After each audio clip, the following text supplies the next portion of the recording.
I finished a set of edits over the weekend, and when I showed Julia one of my favorites from the session, she went on to remind me of how dissatisfied I was with some of the shots as I saw them in the camera display, and that I almost deleted them.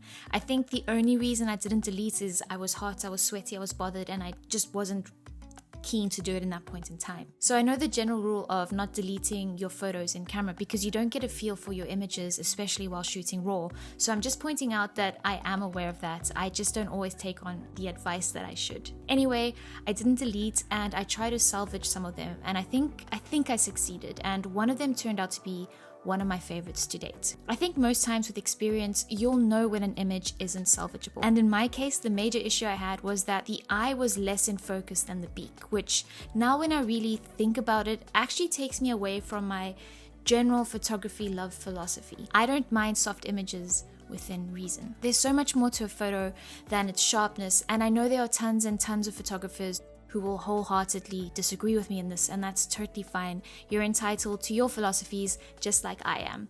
I just don't feel an image needs to be textbook sharp to convey an emotion, to make a viewer smile, make you take a double look, or to have an impression. But the act of being hard on myself lately based on some doubts I've let myself fall into almost had me taking on a purist approach on myself, even though I would never apply that as criticism towards another photographer within reason.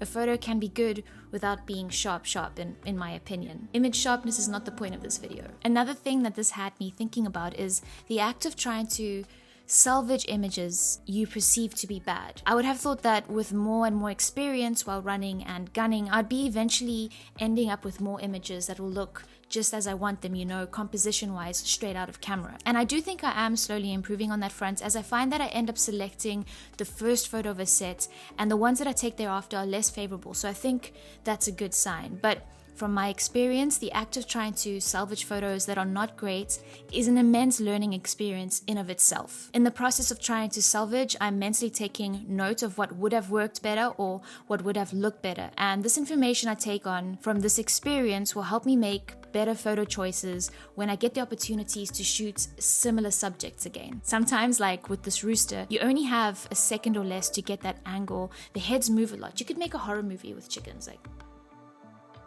you looking at my chick?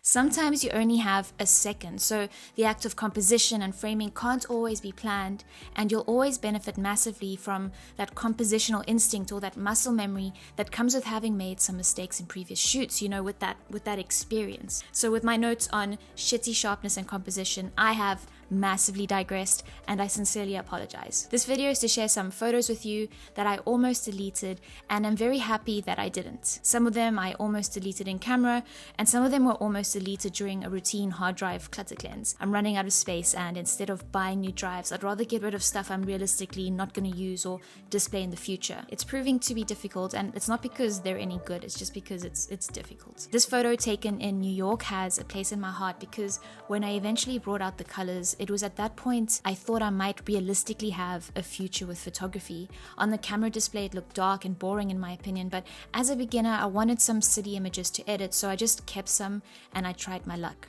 This is the image that practically showed me how much information, how much data a raw image is capturing. This also happened to be the first print that I sold on canvas, so it's one that I associate with positive and fun memories. And I almost deleted it in camera. I came so close to deleting, but I think it came out okay. I used this particular edit down the line to share one of my first tutorials, so it's quite a cool memory. And it's also around this time I started appreciating circumstances where black and white would be a powerful and possibly more appropriate alternative to the color version of the photo. This one came from my first batch of photos that I captured with my camera. I hoarded it and found it later while trying to perform my mass deletion. It survived the deletion process, and it's not fantastic, but a fun little over-the-top edit that I don't regret, though I will not be posting it anyway because I can recognize it's over the top. Fire was overexposed, so I stole a properly exposed fire from this other over-the-top piece. This is all for fun, so there's no need to get... I know these are not to everyone's taste, so please chill. I am on the fence on these ones, so feel free to comment. Piece I recovered about a year after taking it, in other words, a few weeks ago,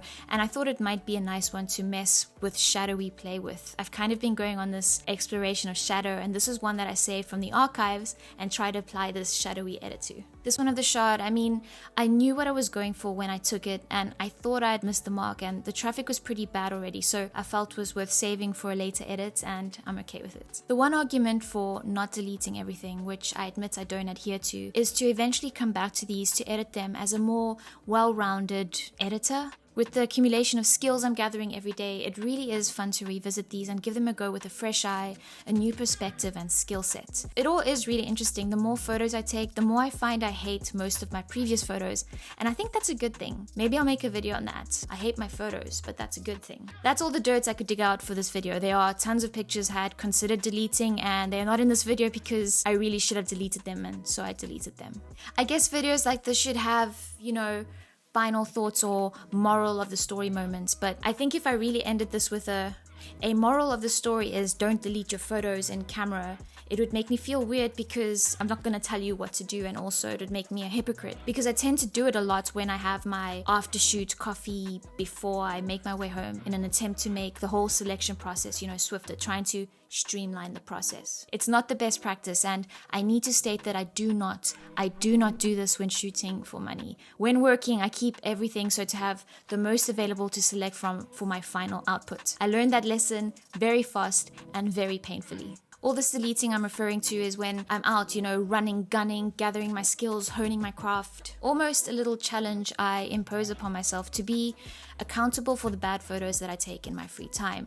Take less bad photos, you'll be less inclined to delete photos in camera, and the habit will die off with the drop in your photos. At least that's my theory. I guess what you can take from this is that I think it's normal to have a lot of bad photos for every good one you produce. If you keep all of them, that's okay. If you don't, that's okay. It's all okay. This video was a fun one to put together, so if you watch it through to the end, I do thank you for your time. And on that note, if you found this video entertaining, if you found it was helpful, useful, if you feel you learned something, feel free to give it a thumbs up, share, subscribe, all that good stuff. As always, thank you so much for watching, and I'll catch you in the next video.